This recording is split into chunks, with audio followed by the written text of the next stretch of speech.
the cross, a symbol of pain, shame, and death. But for those who believe, it has become the greatest symbol of love and redemption the world has ever known. When we look at the cross of Christ, we don't just see wood, we see the perfect plan of God revealed to humanity. From the beginning, mankind turned away from God because of sin. Divine justice demanded payment, and the soul that sins must die. No human sacrifice was enough. No good work could erase what sin had caused. So God, in his immense love, decided to pay the price himself. Jesus came into the world with a clear purpose: to reconcile humanity with God. He lived without sin, healed the sick, set the oppressed free, and preached about the kingdom of heaven. But his mission didn't end with miracles. It culminated on the cross. There he took upon himself the weight of our sins, the guilt that was ours, the punishment that belonged to us. Isaiah 53 says, "He was pierced for our transgressions. He was crushed for our iniquities.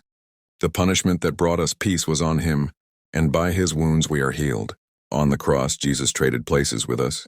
He received rejection so we could receive acceptance. He was wounded so we could be healed. He died so we could live.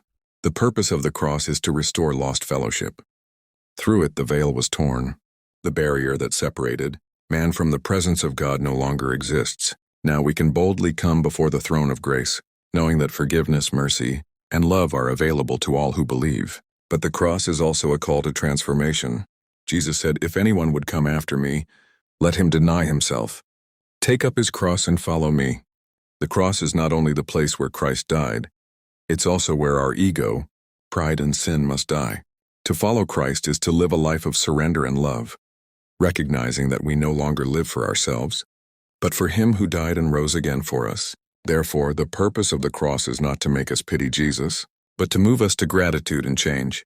It is a daily reminder that we were loved before we ever deserved it, and that now we are called to live for the glory of God.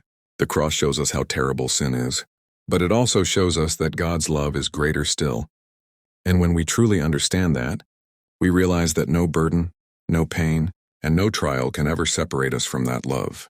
Because the cross was the meeting point between justice and mercy, between heaven and earth, between man and God.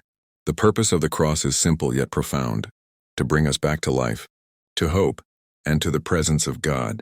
And today that same invitation still echoes, not just to look at the cross, but to live under its shadow, because it was there on that wooden cross that love won forever.